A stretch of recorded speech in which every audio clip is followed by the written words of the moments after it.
when I was 15 years old, I wanted to go to Gary Vaynerchuk's book signing. My mom didn't let me because it was a school night. And I tweet to Gary Vee and say, "Hey, Gary, I'd love to go to your book signing, but it's a school night." And he's like, "What's your mom's number?" This is 2011. And dude, he calls my mom on the spot and say, "Hey, Miss Miranda, I think your son would get more value from this book signing than he would doing his homework tonight. He should go." And my mom was like, "This crazy dude is willing to give me a call? Okay, we can go." And my mom, bless her heart, drove me to the city on a work night for her.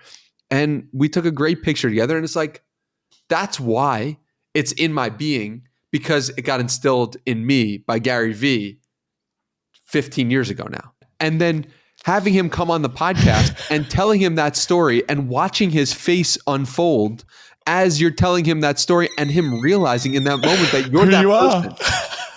It's like, what life am I living in? Whose eyes am I watching this unfold through? This is an amazing video game character. How'd I get this one? Got shivers, dude. I love it.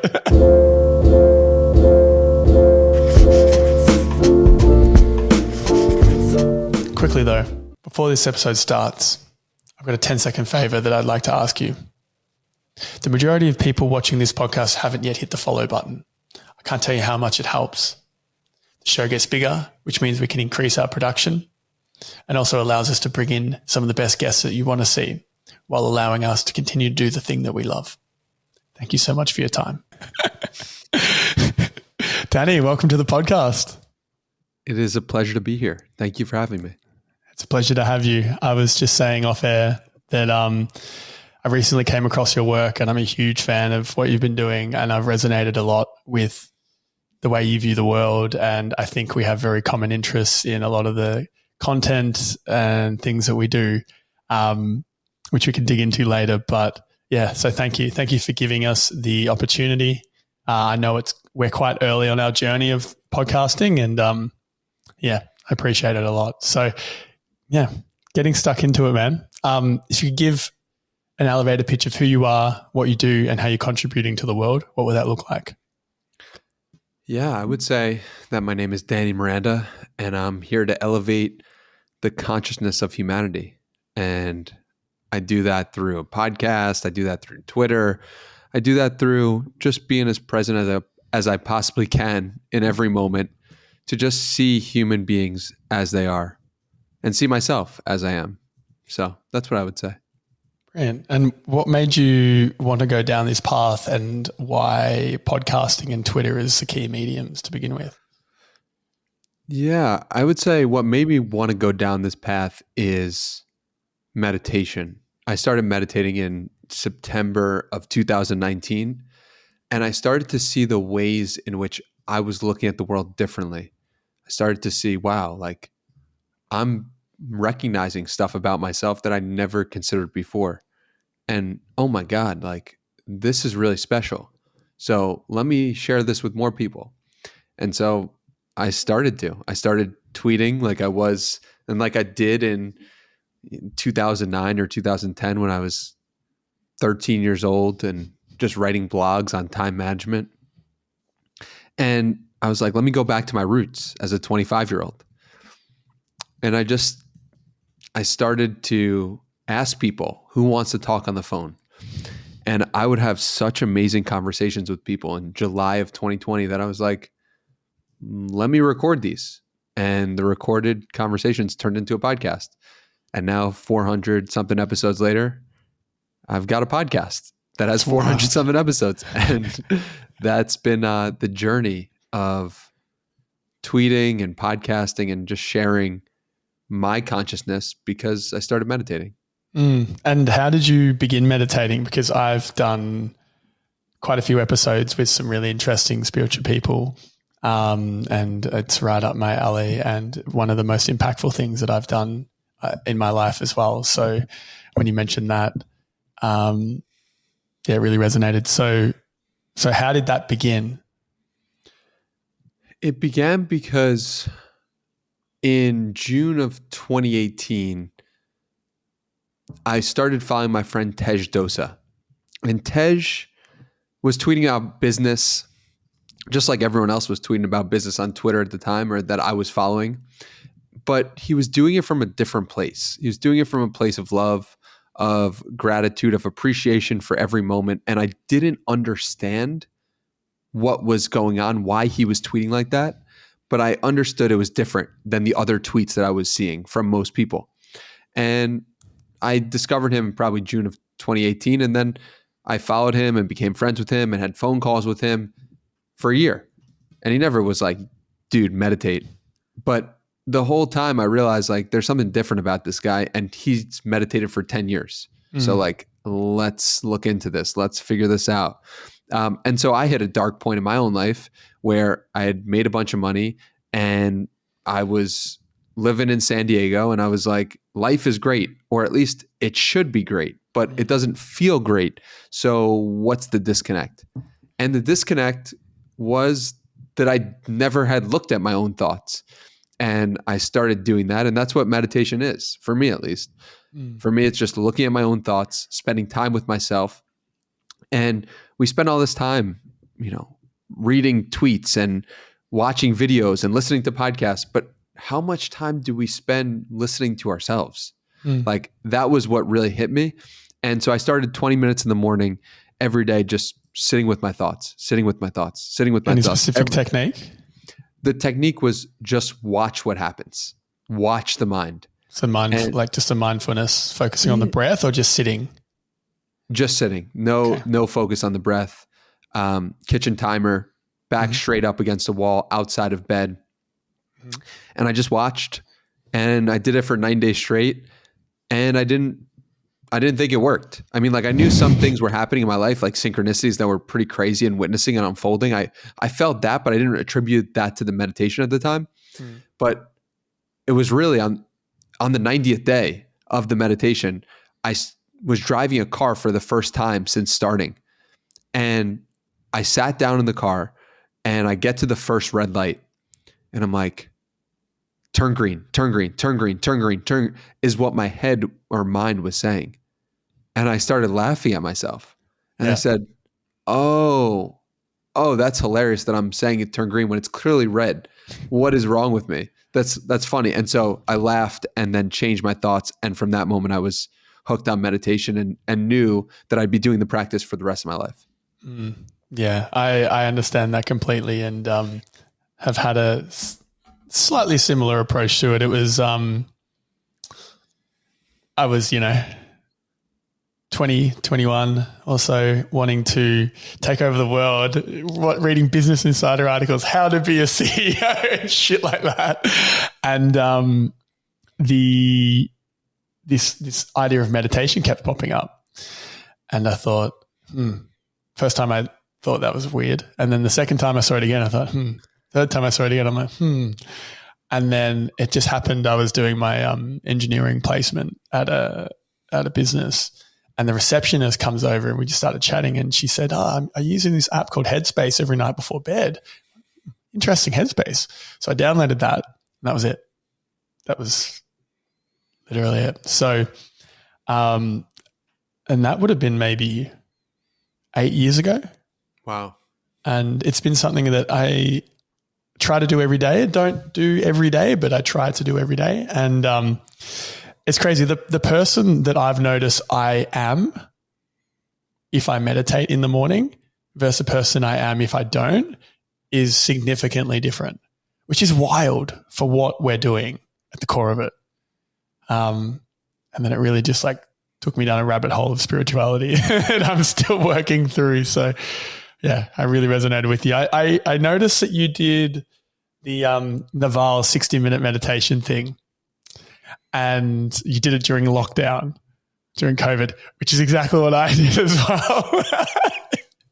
It's perfect time to do it. Perfect timing. I thought, yep, this is great. We can do this now. How did that experience impact you?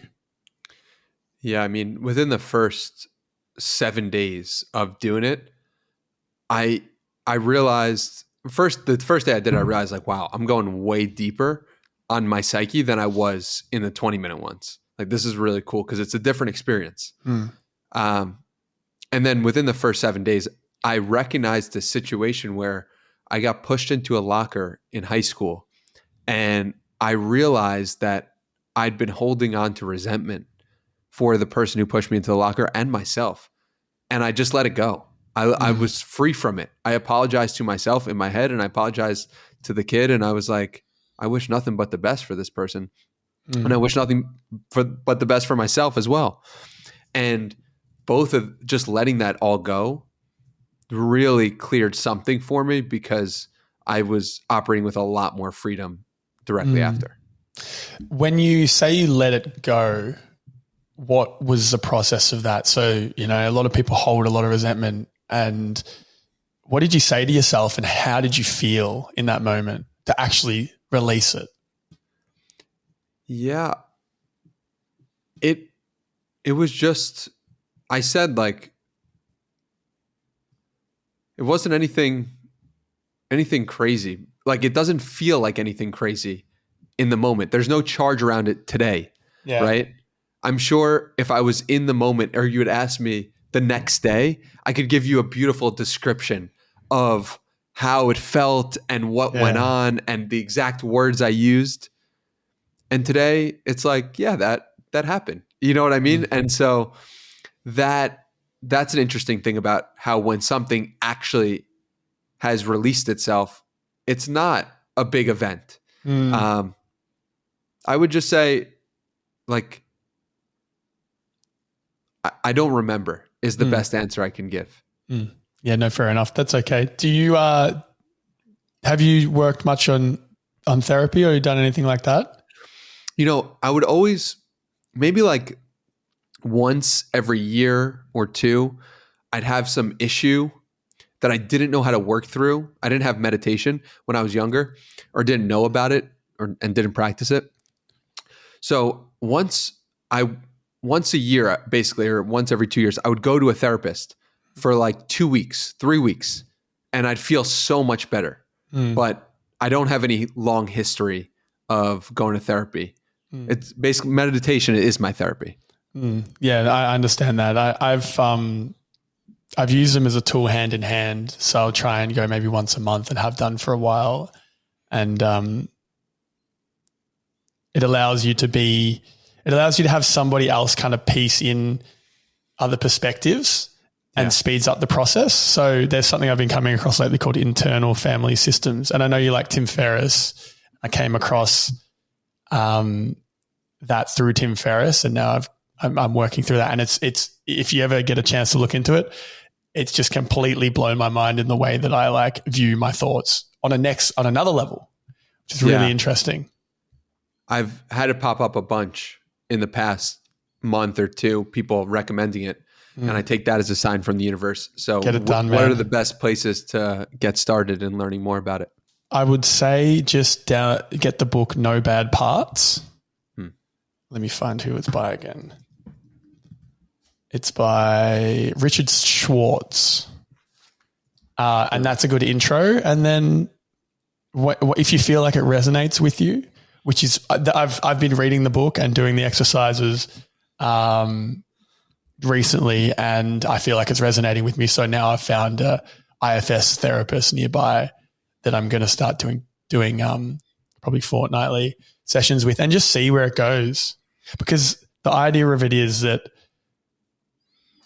the meditation approach is that we have ourself, and then we have our ego, and our ego is the enemy, but it's still one piece. You've got yourself, and then you've just got all this other random shit around you. The parts approach has still the self, the version of you that knows the right thing to do, that knows the right decision, that acts in integrity.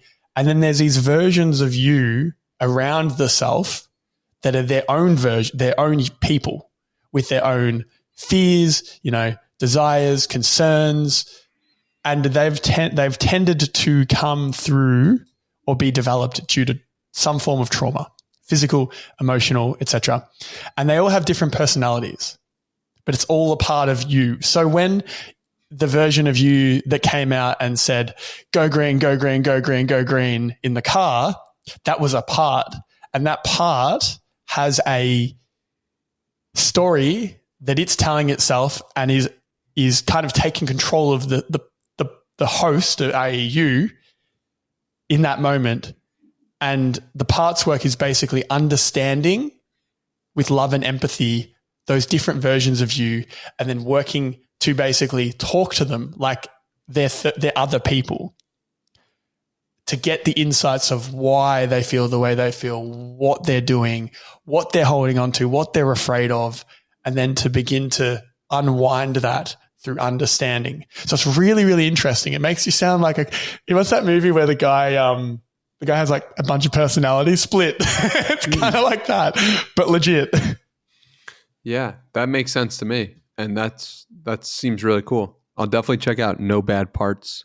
Yeah. And I think I think it's a really cool thing to learn about at the very least. For sure.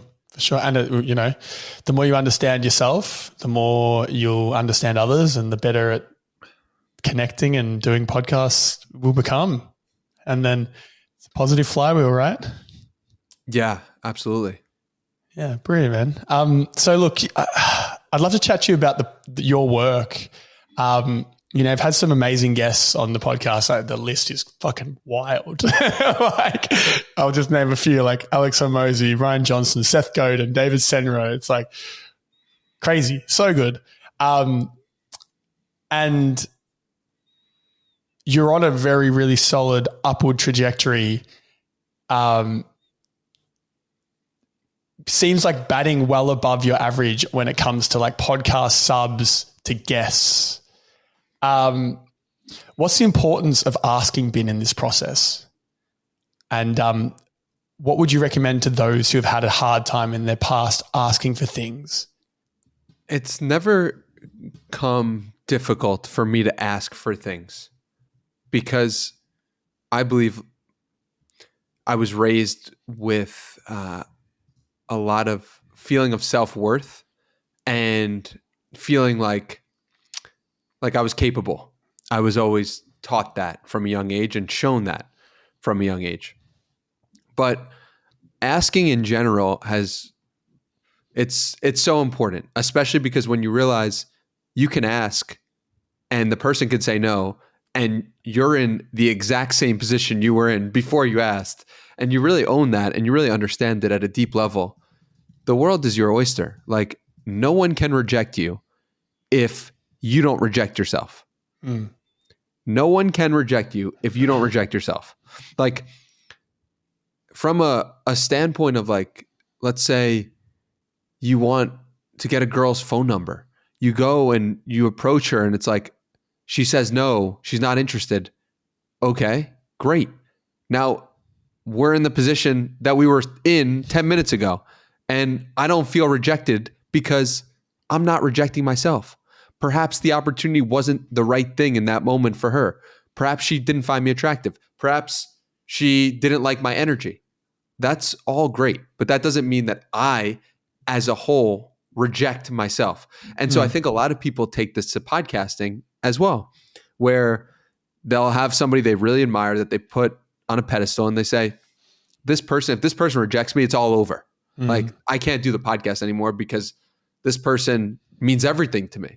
And that person is playing the role in that moment of a mother or a father or a brother or a sister or a close friend. Like, that podcast guest has just been, you're just trying to fill a hole inside of yourself with that person. And so when you're not trying to fill the hole with any person, you realize that I'm complete as I am. Therefore, I can ask anyone anything at any time because I'm coming from a good place. I'm coming from love, and I want the best for the other person. Does that make sense? Yeah, it makes complete sense. And those who are unable to understand that on an actual emotional level, how would you recommend they begin to work towards the ability to understand that? Yeah, I would say that Meditate. Well, yeah, absolutely. I would say meditate. And I would say, who is the person that you're scared to get rejected by and why?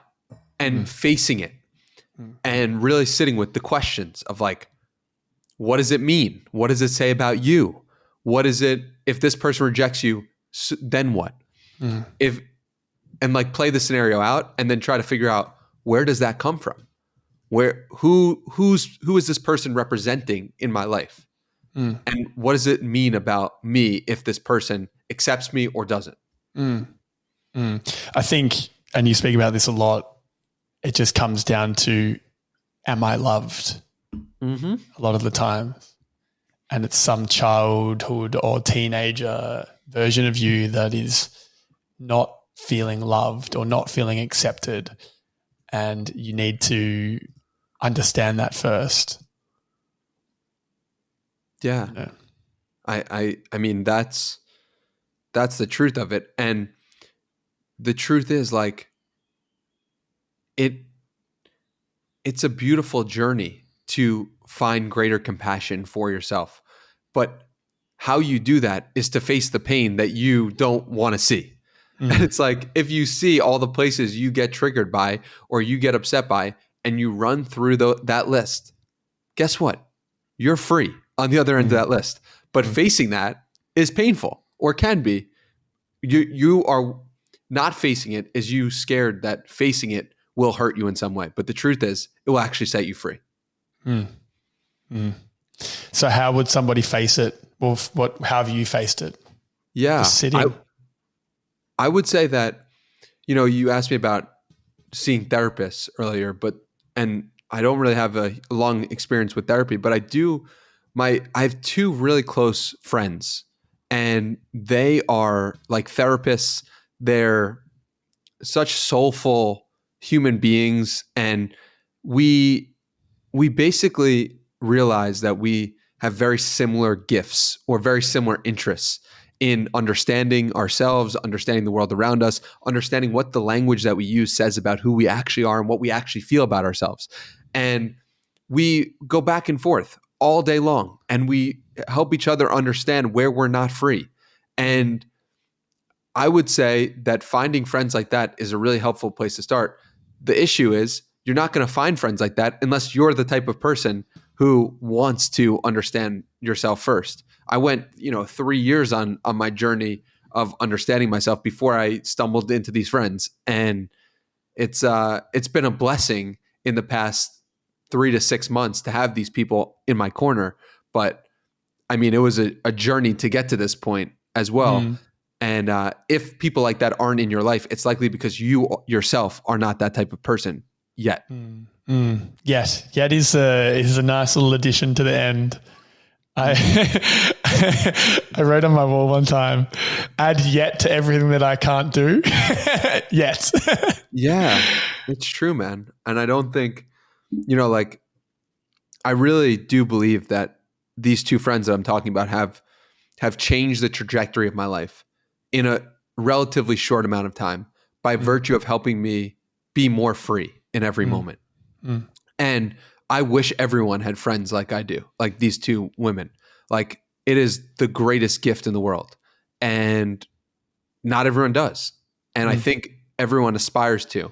And so, at least if you're on this path, you're aspiring. If you're this deep into the podcast of me talking about loving yourself and freedom and meditation, you're probably the type of person who wants friends like the ones that I have in your life, which, God bless you, you can have. You just need to be that person who's willing to look at themselves and integrate the parts of themselves that they don't like or want to see first, and watch that unfold and come into your life.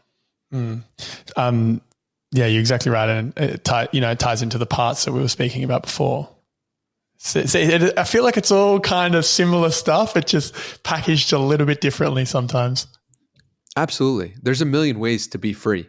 Like, some people take psychedelics, some people go to India, some people, find amazing friends, some people meditate, some people succeed in business, other people run ultra marathons. Like, truly, there are a lot of paths to get to freedom. I would say that all of them center around doing the thing or thinking the thing or getting to the place of where are you suffering and how can you let it go?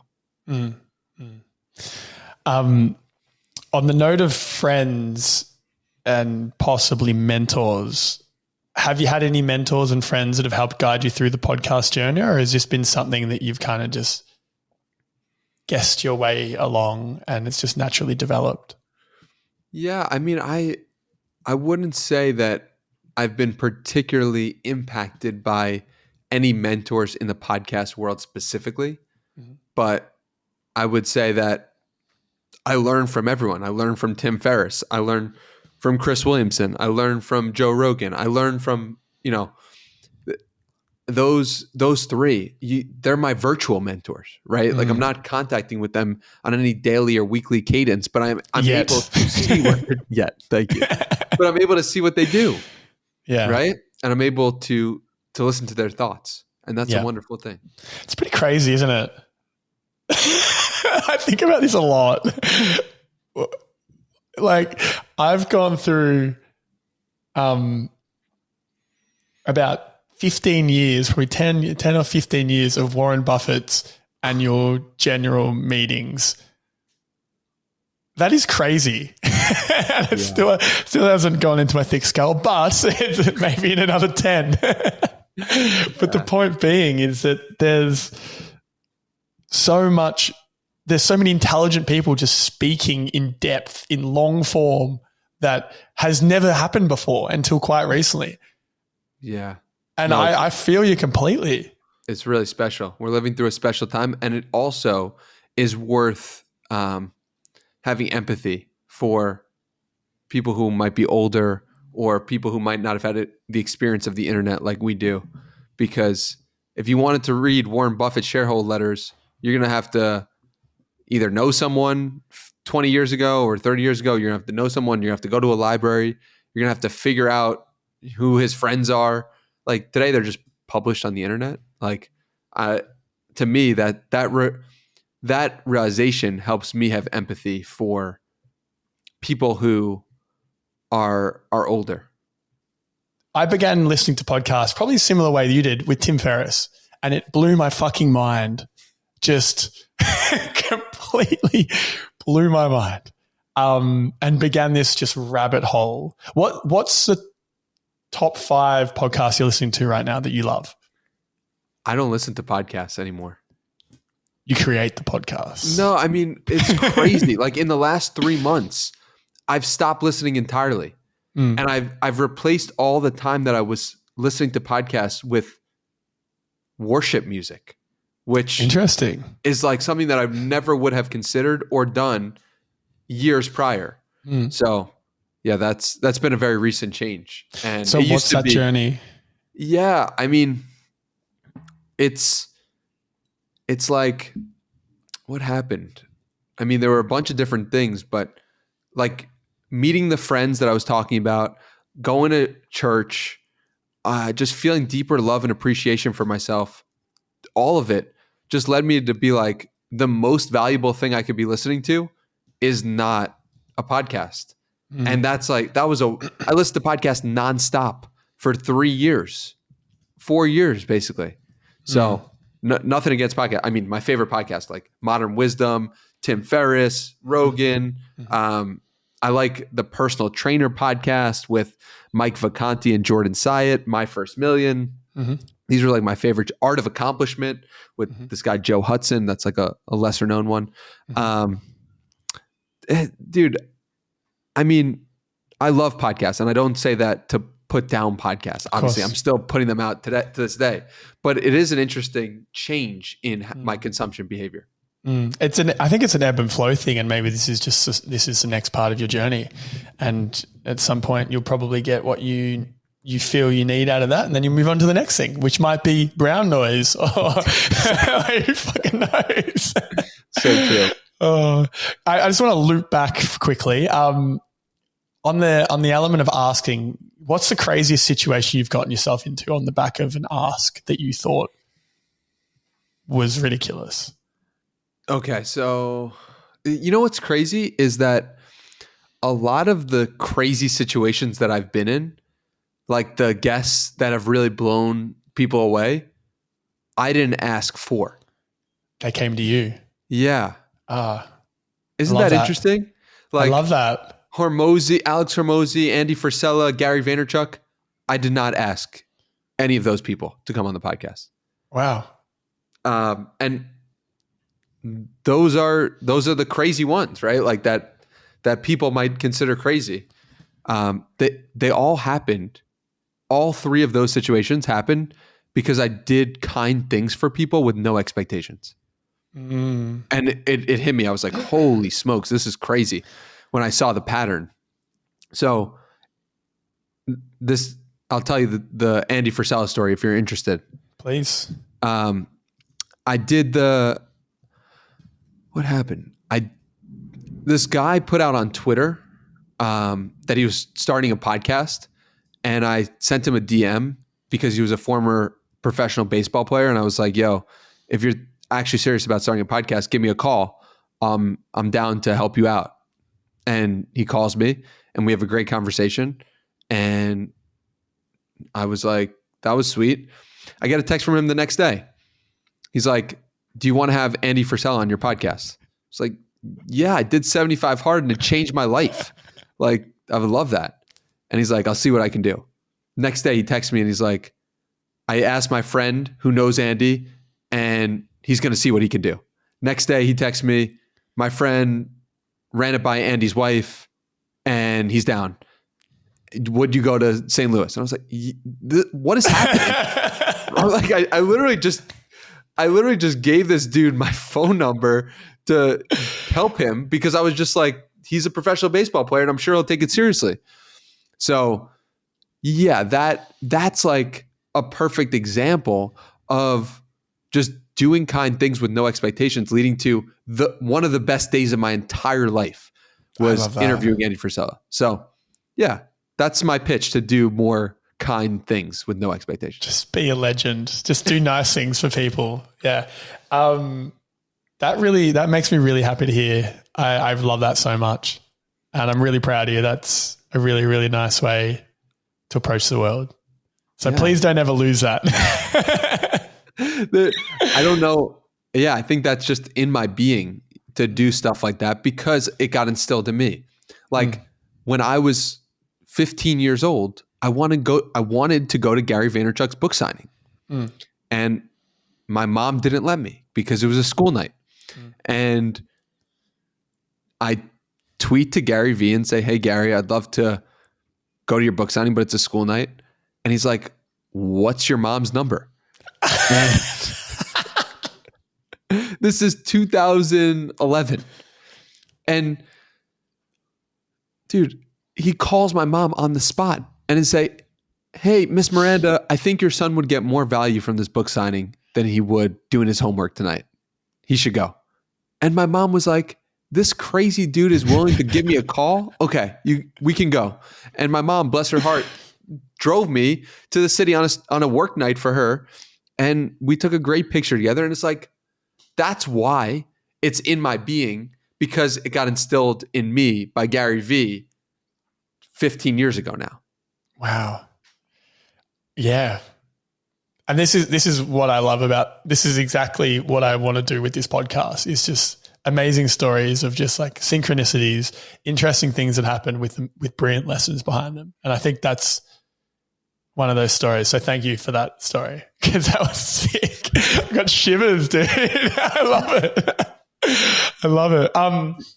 Dude, imagine living in that and then having him come on the podcast and telling him that story and watching his face unfold as you're telling him that story and him realizing in that moment that you're that person. It's like, what life am I living in? Whose eyes am I watching this unfold through? This is an amazing video game character. How'd I get this one? You know? I love it so much. Oh, brilliant. I've got not as massive in the outcome, but I've got a similar thing that happened to me quite recently that has shifted a lot of the way I approach just much smaller things. I went to Coachella with one of my friends last year. And we left the festival. We were pretty dusty. We were just, not as you would expect. And we are at the gas station. I was about to say the petrol station, but we're at the gas station. And my friend was trying to tap his card to pay, and the card wasn't working, or the international stuff. It was a bit of a shit show. And he was getting really frustrated because we're pretty we're pretty tired, we're pretty dusty. We just want to get out of there. Some random guy behind us goes, "Oh, it's all good. I'll pay." And I looked at him and I thought, maybe he thought we were homeless or something. I don't know. But we looked pretty homeless. And he's like, "Yeah, I'll pay." And it was only $20. I said, "Oh, I've got money. I can give you money." He's like, No, don't worry about it. Just pay it forward. And then from that moment on, I put in my notes in like a little reminder once a week to pay it forward. And I don't know when it's going to be, but if there's any scenario of any opportunity of any moment where I can just do something, I'll just do it. Example, at a cafe in New York for once or twice, and I was working a lot from this cafe, and every now and again someone would come in without cash, without money, and couldn't pay. So I just buy them their drink. Like, yeah, don't worry about it. And it like shook people. It's not a big deal, but it shook people. And then I was saying to them, it's all good, just pay it forward. And in a weird way, that and a few other things, because I haven't come into the world with as much clear ability to know my value in the world. Like, it's been a lot more windier, intense journey that I'm still working on, and I'm still very early into the process. However, oddly enough, in the process of just doing nice little things for people, and similar to you, a friend of mine, a guy I didn't really know, wanted to start running events. I'm like, cool, because I run events. I've been running events for about 10 years. That's the main way I've made money. I said, call me. And I sat on the phone with him for 2 hours, and we spoke about everything he could possibly need. And he said, oh, I'll bring you in. I'll cut you in. I'm like, dude, I don't want to. I don't need anything. Just, I'm here if you want to talk to me, here to help. That guy's worked for me for 4 years since. Like, eventually he came back around and we started working together, and he's been extremely impactful in my life, and the guy I went to Coachella with. And it all came because I randomly picked up the phone with this guy. So I fully get what you're saying. And in the process of doing more of this, I've become slowly more and more comfortable to just ask for things and ask for pretty ridiculous things. Like, a few days ago, I DJed to about 30,000 people before Peggy Goo on the New Year's countdown at a major festival in Australia. Let's go. I was the changeover DJ for that whole New Year's period. And that came from random things, just helping out, and then just asking, going, hey, ABC said this was possible. What are your thoughts? And they said, yes. It's like, what?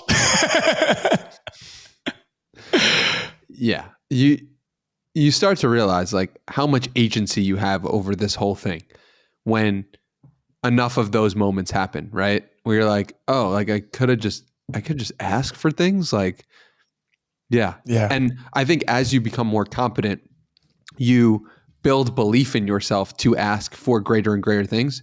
But the truth is, often you could just ask for the thing in the beginning and crazy things can happen. Those 6 stories. Yeah. It also all kind of began by this book called The Art of Asking by Amanda Palmer.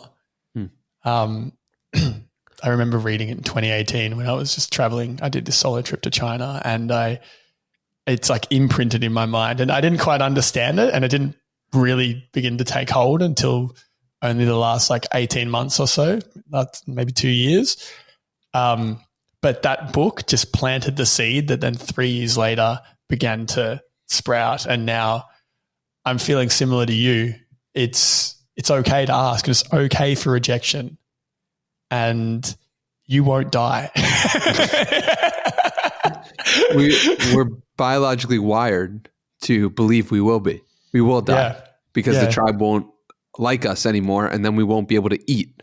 So it makes sense, but it's just not valid for our current working world that we live in. unless you live in a small rural town, then the tribe is very strong. In which but case, even then, you're on the send me internet. a message immediately because I'm interested in learning about people from small village towns who haven't communicated with anyone outside the world but are now listening to this podcast. Please send me a message. Danny at DannyMiranda.com. I love that. Yeah, we should try and find a way for you to interview. Is there like a chief of an Amish town or something? That would be so cool. That would be wild. Yeah. I mean, there's so many different perspectives in life, and we don't know what those are because we haven't interacted with them. And, languages constrict us so much itself. Your whole view of the world is based on the language that you were brought up in often. And it's like, oh my God, if you learned every language, think about how expansive you would think. And I think you get that by virtue of having podcast conversations with a lot of different people, but it's like, now add language to the mix. You can understand why someone like Tim Ferriss, who's constantly trying to expand his freedom, is interested in podcasting and also interested in languages. So it's cool.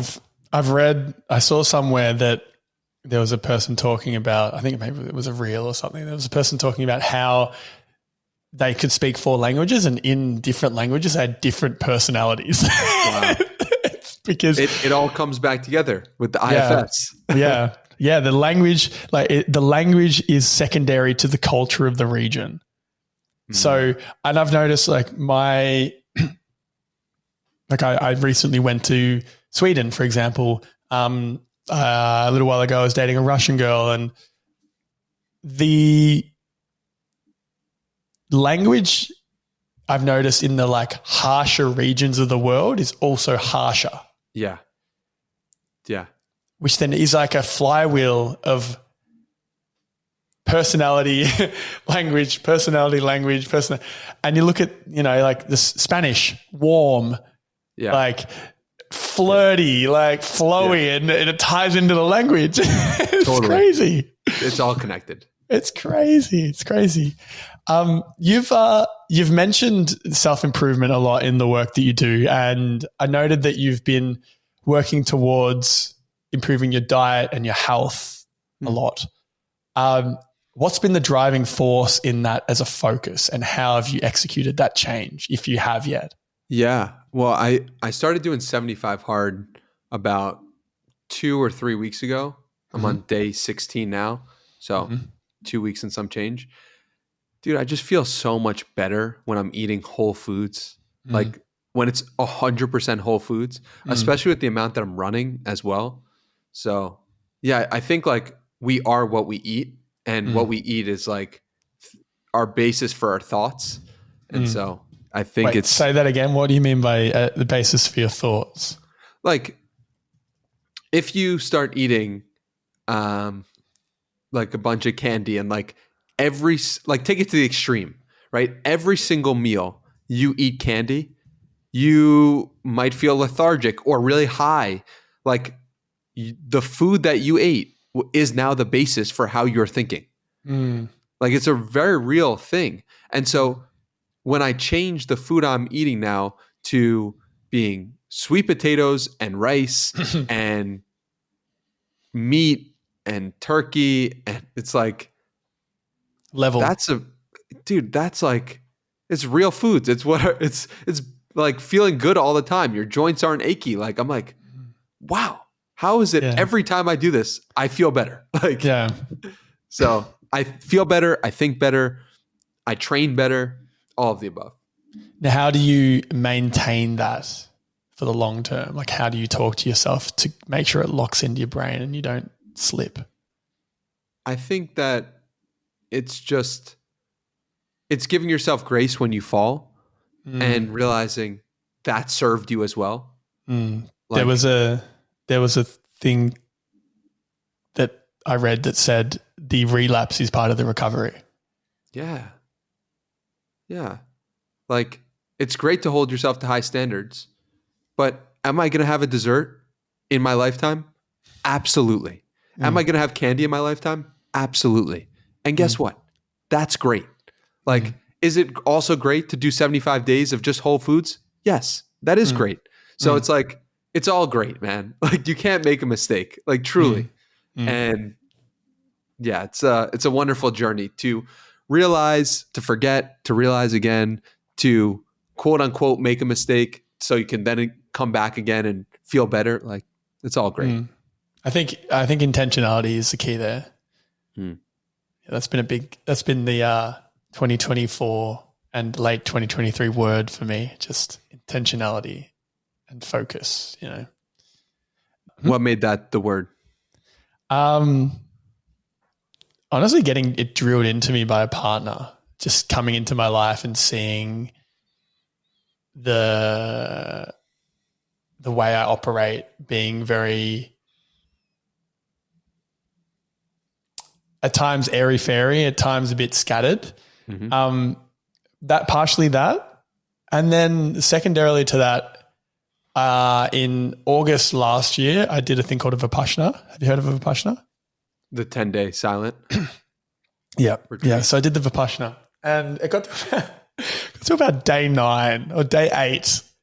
And I was like sitting there and I thought to myself, I've got 5 thoughts running in my head right now. I've got this to-do list. I've got this song playing on loop that's been playing on loop for like 2 days. I've got this anxiety about like, I've got this a part of me that's like feeling the discomfort in my lower back. And then I've got this version of me that's above it all, just watching all of it. And they're all happening at the exact same time. Like there's not one at a time.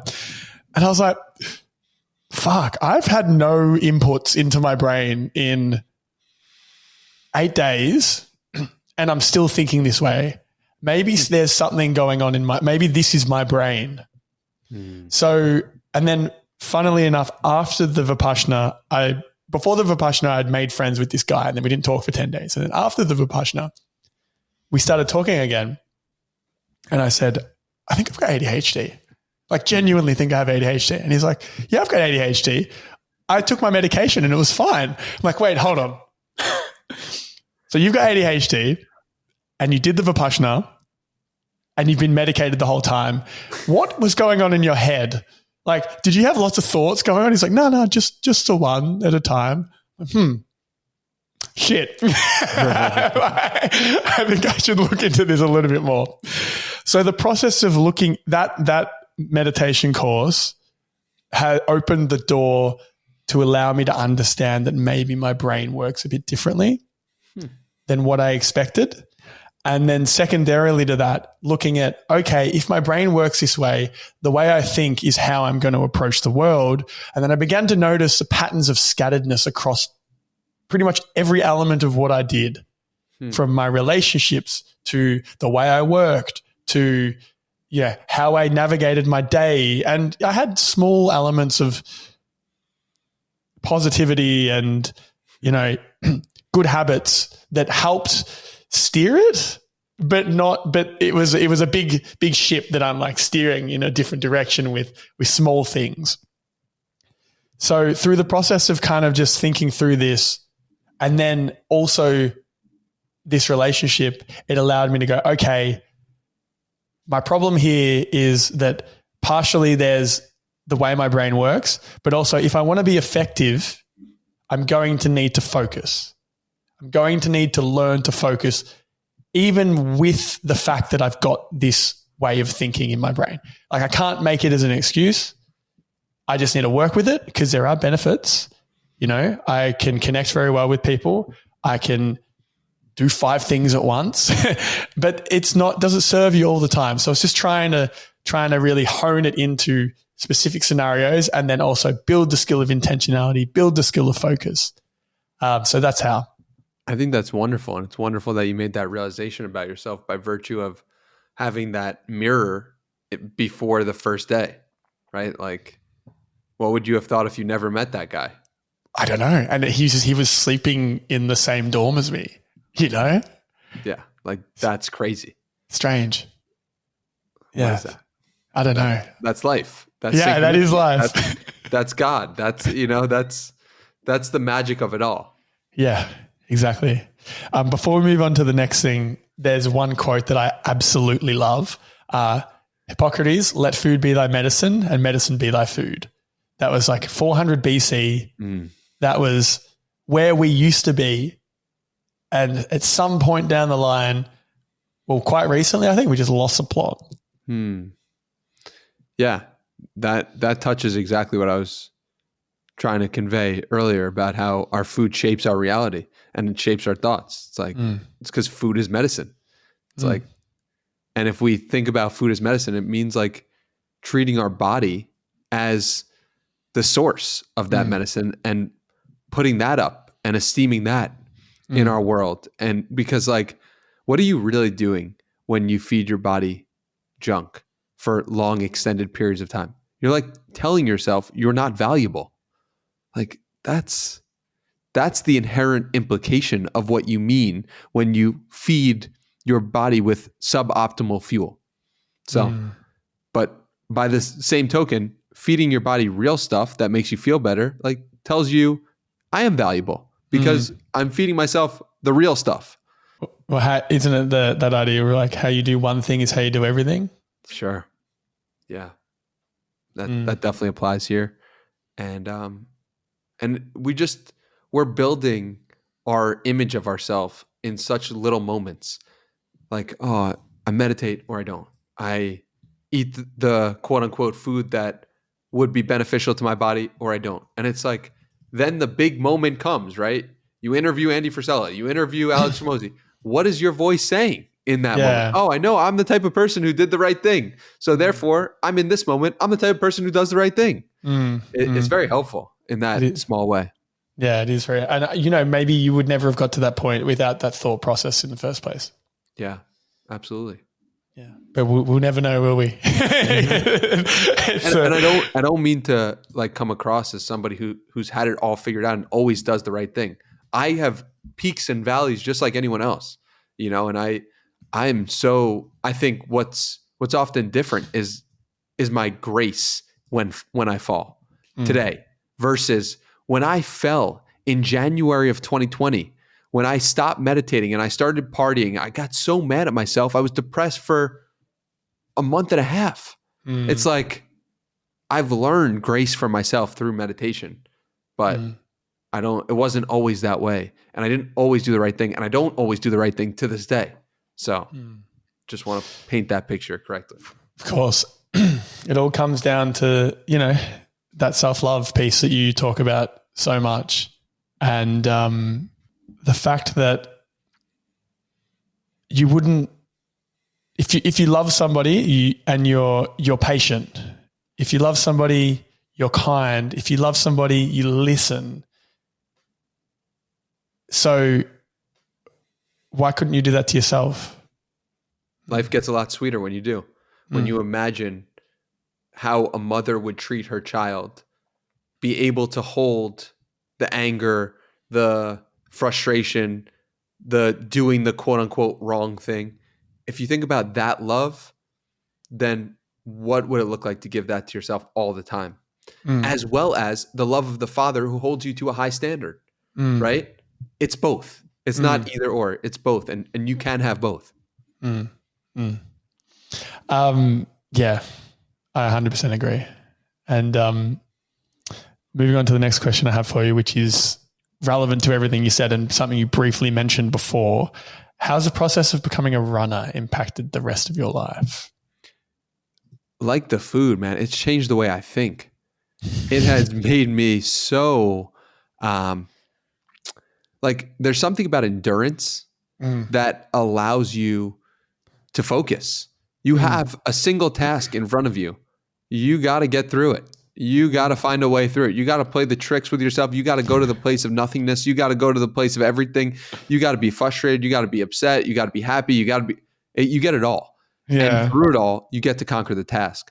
And if you extrapolate that to every moment, it's like, oh my God, you're waiting in line. You're like, well, okay, this is a 10-minute line. And guess what? I just ran for an hour. So like, put it in that context, or you have like 20 minutes left on a run where you're like, holy smokes, like I got done with the first hour and a half. So it's like it's changed the way I think. It's definitely given me endorphins that are natural. And like, I don't know any of the science. You'll have to go to my friend Andrew Huberman, not my friend, to understand that. But but just, yeah, man, it's changed the way I think. And it's such a special thing to just get up and be able to run. Like, that's such a beautiful thing to be able to honor your body like that. As I said, I think you might be the American version of me. I love that. Because I was never a runner.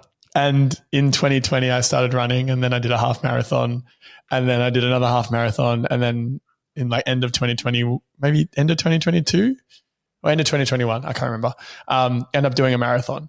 Went from like, and I saw you did a marathon as well, right? Yeah, 2. Yeah, 2. That was the most fucked thing I've ever done. Why?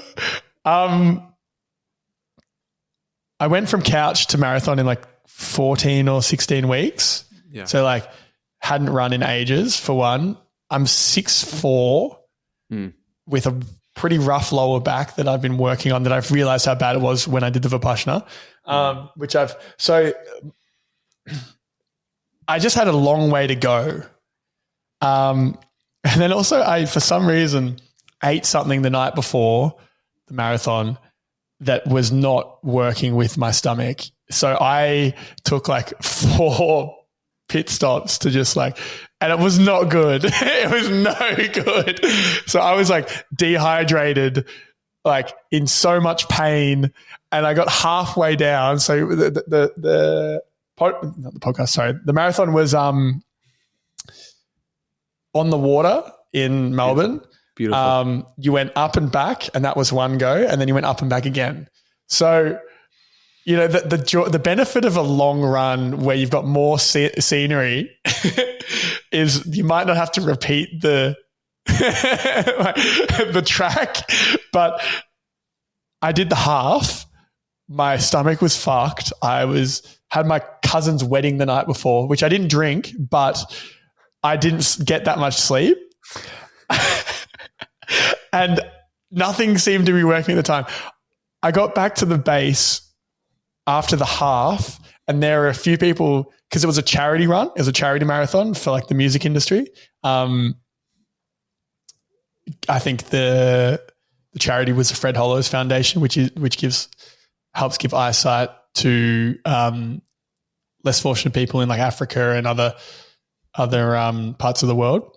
And I got back halfway and, you know, stopped for a minute, had some gels, blah, blah, blah. And one of my friends, he had cooked his knee or something in the run and he'd quit. And so would somebody else. And they looked at me and they're like, oh, you're going to quit too. Like, they didn't say it, but they looked at me and I'm like, all right, see ya. And then I like just went. And that third 10 kilometer, whatever it is, I don't know what that is, 6 miles or something. Yeah. That third quarter was hell. Yeah. Because I'd already done the route once. I was in a load of pain. The wind was the ocean wind was, and it was just so intense. And then I had to just like partially walk, had to partially run. My pace was terrible, but there was no scenario where I was quitting. Yeah. There was none whatsoever. So it was really hard. I haven't run since. Damn. But I will someday. Yeah, I think it's like having that mindset of like, I will accept whatever challenge gets thrown my way was the thing that I was repeating to myself over and over and over again when I ran my first one. Like, it was actually exactly a month ago.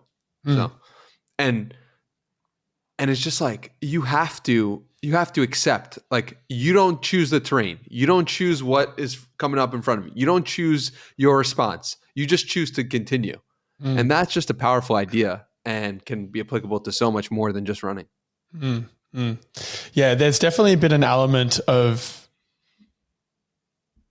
realizing that a lot of the barriers are mental. Yeah. And you can push through a lot more than you expected. Yeah. I had I ripped this 2-hour compilation of David Goggins just talking. I love that. and during the training, the long run training, and during the actual marathon, when I needed just something, I was in the depths of it. I needed something. I would just put it on. There was no music. It was just this guy talking. And I would just be like, ah. Dude, think about how blessed we are. We have personal drill instructors that can basically get implanted into our skulls in a matter of seconds by virtue of YouTube and podcasts and compilations. Like, what a blessing. So funny. It's so funny. So cool. It is really cool. Moving forward, so you have a podcast that is building in a really great direction. Are you doing this full time? Yes, sir. Nice. So if somebody wanted to start a podcast now, like right this second, and they were listening to this, what would you do if you were at zero today? Yeah, I would do the same thing that I did when I started. Which was? Move back to my parents' house. Try to meet as many people as I could through the internet that I was interested in talking to. Mm-hmm. I would do far more than other people. I would have a unique angle to my show in some way, which I didn't do. I think that would be something that I would spend a lot more time considering and thinking about, knowing everything I know now, is like, what is the unique angle? And you, like, as the person, Danny Miranda as the person, is not interesting enough to be the unique angle. And I was content with that from the jump, because I said to myself, I'm not trying to do this to grow the podcast right now. I'm trying to build my name and reputation, and I'm playing this for 10 years from now, 20 years from now, because I know I'll probably be doing something similar to podcasting then, because I know myself. And so by virtue of the meditation, I know myself by virtue of the meditation. So little asterisks. yeah. Like, I did not know myself in 2019. I did not know myself in 2015. So that was a key part. And I would just say, like, the purpose of starting a podcast is not to have a successful podcast. The purpose is to figure out if you enjoy talking to people and let the opportunities flow from there, and be open to the ways in which making money is not necessarily from the podcast directly. Like, for a long time in my head, the number one way to make money, the only legitimate way to make money through a podcast, was through advertising. And I now look back on that as like, that's not really true. That was just like an idea I had in my head of what other big podcasters did that I wanted to emulate and I wanted to be like. So I would think about all that. Well, I listened somewhere where Tim Ferriss said that he makes not much from his podcast, but the access that he's had to the people in his life have made him hundreds of millions of dollars. I mean, someone said on Twitter yesterday, this dude, Danny Miranda's got the network of a billionaire. Now, I never set out to have a network of a billionaire, and I don't even know if that's true, but I do know that the people in my life are amazing, and I'm so grateful for that. Adam, you are currently in my life by virtue of your podcast. You are amazing. You are amazing. And so I will say that the people are really what we're all after. I mean, I had a tweet yesterday or 2 days ago that was like, what people are really seeking when they say they want $1 billion and 1 million followers is 5 close friends that actually love them, right? Let that really sink in. Like, that is the truth. And so having so many amazing friends and having so many amazing friends that I love and that love me is really the greatest gift, greater than any monetary access that I have or anything like that. And how do you think podcasting's enhanced your ability to be empathetic and understand people as well? Dude, I just have more data points than I've had in my life of people who were raised in different places with different things and have different situations. And the more people you talk to, the more you can understand more people. Like, there's a reason why it makes sense to travel when you're younger. It's like, and older. It's because, like, when you travel, you learn different perspectives, like the languages we were talking about. What's cool is you can literally travel by virtue of not moving today, and it costs a fraction of the price if you just have the courage to ask people to talk to them. Yeah. Yeah. Travel's been crazy. I mean, I've probably been to maybe like 20 something countries now. And every time I travel, it's just the way I understand the world changes. And some of the shit that I've seen, it's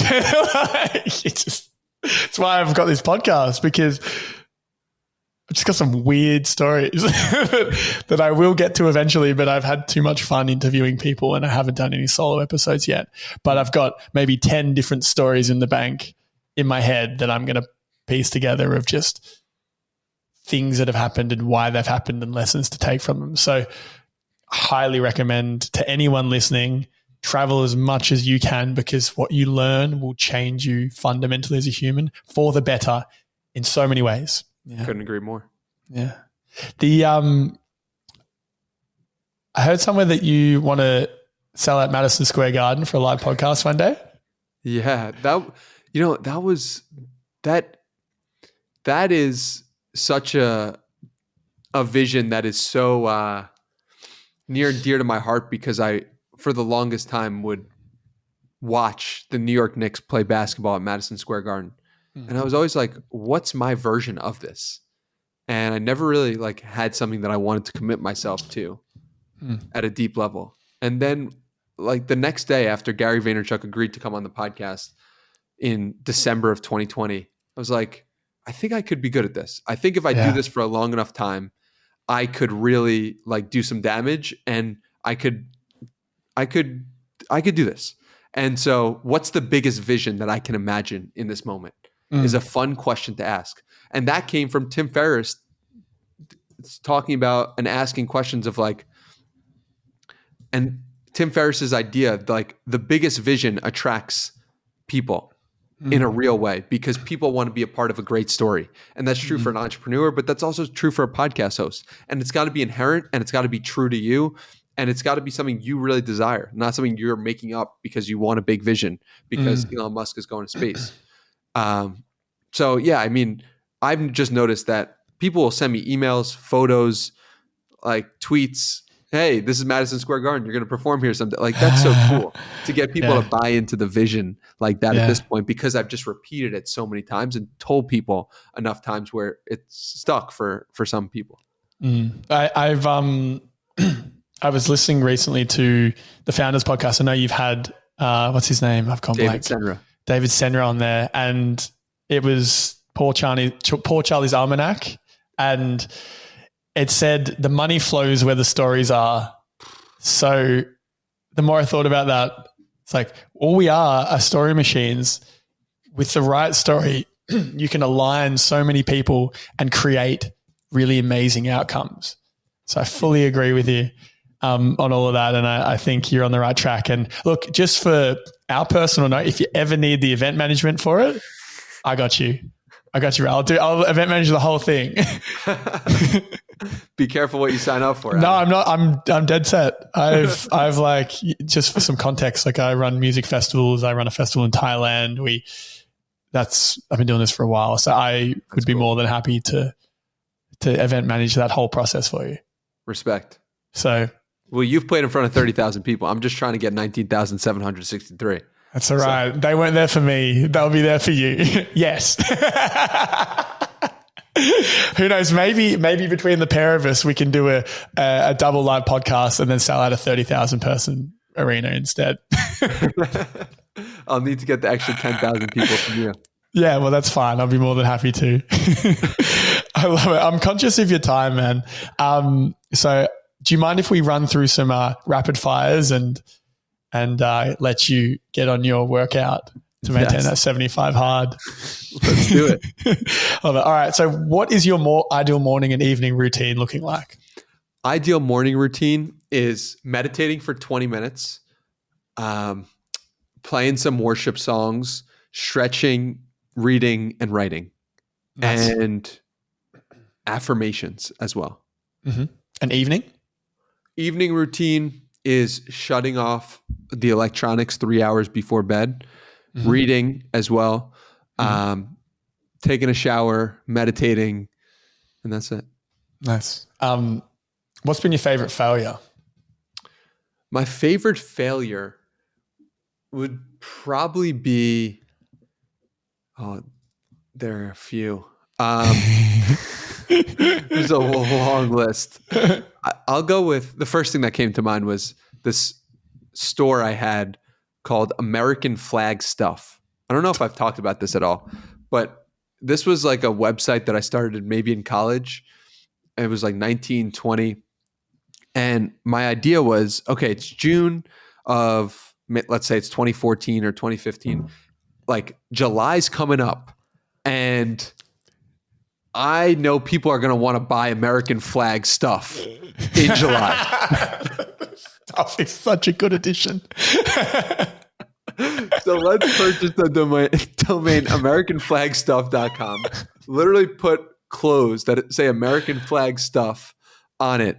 And I think maybe I got 2 sales or 3 sales. But I think go. None were from Australia or France. That'd be weird. But just like North Korea. Literally, Kim Jong-un was buying every single. But I think when I reflect on it right now, I realize that as you become more mature and as you become more conscious, your time scale for your projects increases. My time scale in that moment was 1 month. And in August, I was not running that store anymore. Yeah. But my time scale for the podcast is decades, right? Like I said, I'm going to sell at Madison Square Garden in decades or in the next decade. It's a way different. Next 5 years or next year. Who fucking knows? Right. Exactly. So I think that, you found something true to you when you're thinking about playing the game for 10 plus years. And that might involve doing things that you want to do for a month or for a year or for a couple of years. And then as you get to know yourself better, you extend the time horizon. I'm not quite in the worship music phase of my life just yet, but I was listening to the podcast with Jeff Bezos and what's his name? Lex. Yeah. And he was talking about the 10,000 year clock. I fucking love it. You go from decades and then it's 10,000 years. That. Like Jeff Bezos is beyond decades. Maybe we'll sell out a planet in 10,000 years. Like Brian Johnson is playing for however, he's playing not to die forever. He's playing forever. Oh, I love that guy. He's so funny. So it's interesting how time scales increase as we go along the entrepreneurial journey, I guess. Brian, on the note of Brian, I've been following him since he's had about 4,000 followers. And I remember thinking to myself, it's weird. I'm like, is this a real account? Because I was like, this guy's a fucking legend. Like, this guy's great. He's got great content. His concept is amazing. Yeah. It's very weird that this hasn't taken off. And now I'm so happy that like what he's talking about is getting some serious traction because he's been so on it for a number of years now. Yeah. I mean, I interviewed him in February of 2023 and in March of 2023, he just absolutely blew up to a level that was just unheard of. Couldn't get in contact with him in March or April if I tried to for the first time then. Just the timing worked out. I did recently, a couple of months ago. Let's go. Love that. So fingers crossed they'll come on. They said to me, check back in a few months because he's pretty hectic, but I take that as a cool, not if, but when. Yeah. Yes. What advice would you give yourself from 10 years ago? I was 18? I would say meditate, lift weights, and read. Sick. That's what I would say. That's so good. Yeah. If you do that every day, you live a pretty good life. And eat whole foods. Whole foods. Yeah. Only eat whole foods sometimes. Yeah. With a peppering of sweets. Exactly. What book or podcast has changed your view on the way you see things and / been the most impactful for you? Yeah. You You can even say an experience, just something that has just. Sure. The Surrender Experiment by Michael Singer, A New Earth by Eckhart Tolle or Tolle. I don't know how to pronounce it. I think it's Tolle. Tolle. I don't know. That's me guessing. So I gotta look that up because I say his name so much. Are you going to do a podcast with him? No, I didn't do a podcast with either, but they're dream. Are you going to? Get it done. Absolutely, I will. Get it done. Absolutely. Fuck but yeah. Those two books have changed my life more than any others. I've got A New World on my shelf. It's amazing. It was a gift from somebody. I haven't read it yet, but it is on the list. It's The Power of. Have you read The Power of Now? Yes, and I like The New Earth better. Really? Okay. Yeah. Okay. Personally, I should up that. I should add that to the higher on the list. I think we've probably listened to it we've both listened to it, but Naval's How to Get Rich. That was mine. Yeah, I love that. That shit's fucking. It's a great thread on Twitter. Oh my Lord. And when he did the podcast version of it, yeah, dude, that when I listened to that for the first time, I didn't really know much about him. And that just for 3.5 hours, my mind was just blown. Yeah. And that's a big reason why I think we've had come to the same conclusions, because you've spoken about leverage through code or media. Yeah. And we've gotten to the same conclusion of media it is. Yeah. And here we are. Yeah. My brother's into coding, God bless him. And it's like, that's great. That's great for you. You know, love that for you. Love that for you. Yeah. So I've listened to that about 10 times. I've downloaded the transcript and read the book version of it. I've given it to every single person that's asked me, I need some advice on business or life. Just like listen to that about 5 times. And then, that's right. Yeah. Yeah. And if you could give the listeners the top 3, actually, no, you know what? I don't need to ask that because you've already answered that.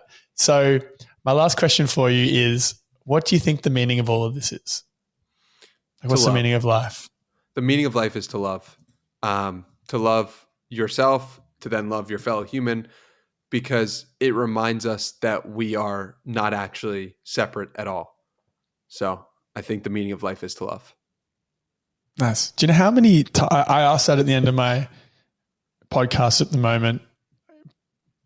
I definitely bit that from Lex Friedman, but I really, really like it. It's just a really nice way to ask why the fuck we're doing all this shit. And majority of people say love.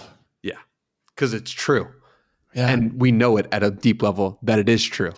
And sometimes we forget it. And most of the times we remember when we pay it forward. So, love is the answer. And I love that. Thank you, Danny. Thank you for having me. I really appreciate this conversation. My pleasure, my man. All right. I'll speak to you soon.